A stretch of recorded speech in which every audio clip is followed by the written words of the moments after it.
Like, subscribe, comment, all that good stuff. Help promote and rank up my channel. Seriously, check out the channel trailer right there. Any likes, clicks, comments, all that good stuff. All that helps my channel see circulation and growth. I'm not one of these extremist channels. Everything on the internet is to the extreme. Blown out of proportion, exaggerated, crazy nonsense. And I definitely don't want to have a channel that's just built off hating things or loving the hell out of things blindly. My ass can take a lot of pounding. I want to talk about Phase 4.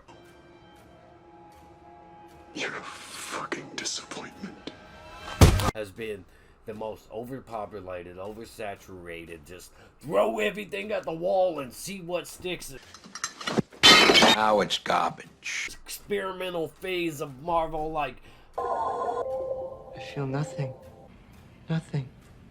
Kevin Feige recently abruptly revealed, this phase is over, don't look at it anymore, look over there, we got all this awesome stuff coming, forget about this nonsense. I promise you, we're not dropping the ball, we're not being a failure, it's a great big bag of shit, and not the kind that you want to fertilize and grow a garden with.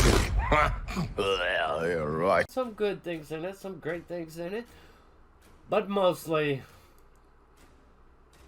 I did not enjoy this phase at all, and it's supposed to close out with Black Panther Wakanda Forever and She-Hulk. Why do you build me up, buttercup baby, just to let me down? We've lost him.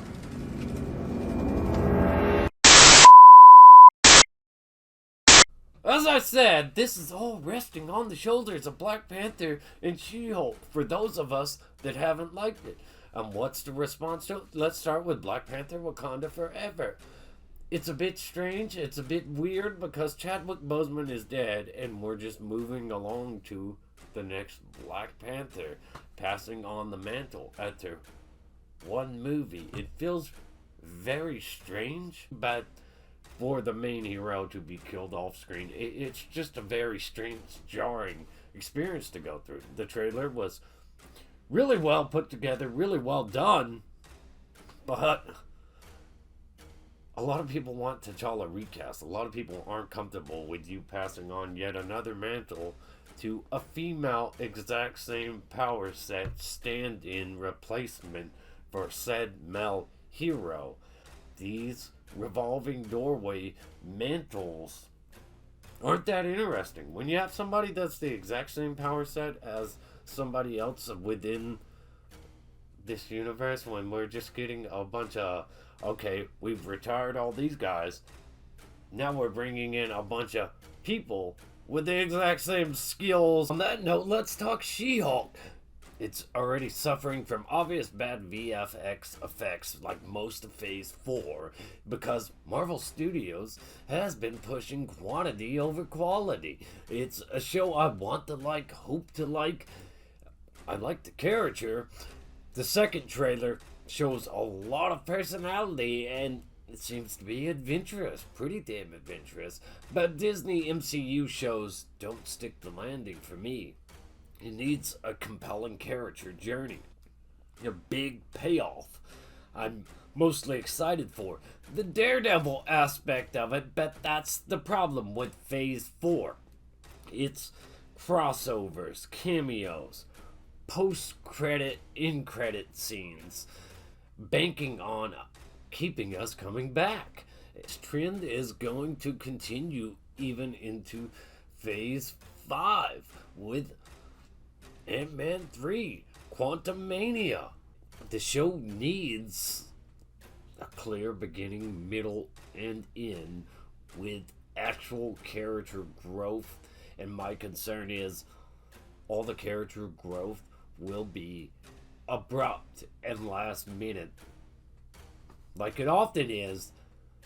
And then there's the off-putting feminist dialogue, like, that's the baseline for being a woman. That's off-putting to even my wife, who isn't a fan of Hollywood's extremist feminist ways. Stuff like that needs to be dialed back so audiences can actually feel entertained and enjoy it more. But maybe a lot of people are extremely excited for this show, think it's going to be flawless, but I have concerns, obvious concerns, and this show needs to really stick the landing and needs to do something big to make up for the lackluster Phase 4. But back to Black Panther Wakanda Forever, it's kind of disgustingly using Chadwick Boseman's death to emotionally manipulate people. Many people have cried over the trailers. I've never understood why anybody would cry over a movie trailer, but to each their own. I'm not going to sit here and judge people for it, but I do feel like this is emotional manipulation.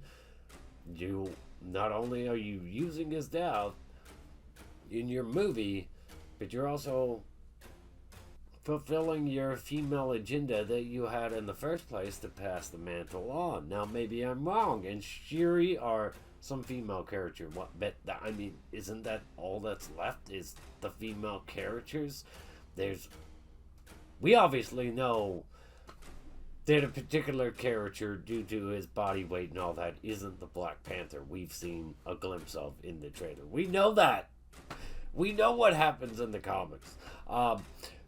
Another big concern about this movie is not only are they already just passing off the mantle, ignoring and glossing over an enormous amount of history that T'Challa has in the comics. Awesome, eventful stuff. They're just glossing all over all that to get to the all new, all different Marvel right away. But they're also doing a complete overhaul of Namor in everything we know about the character, the Submariner. From the supporting cast in his world to where he actually lives, comes from, Atlantis. That's not a thing anymore, because they don't want to deal with the Aquaman comparisons and being called a cheap knockoff.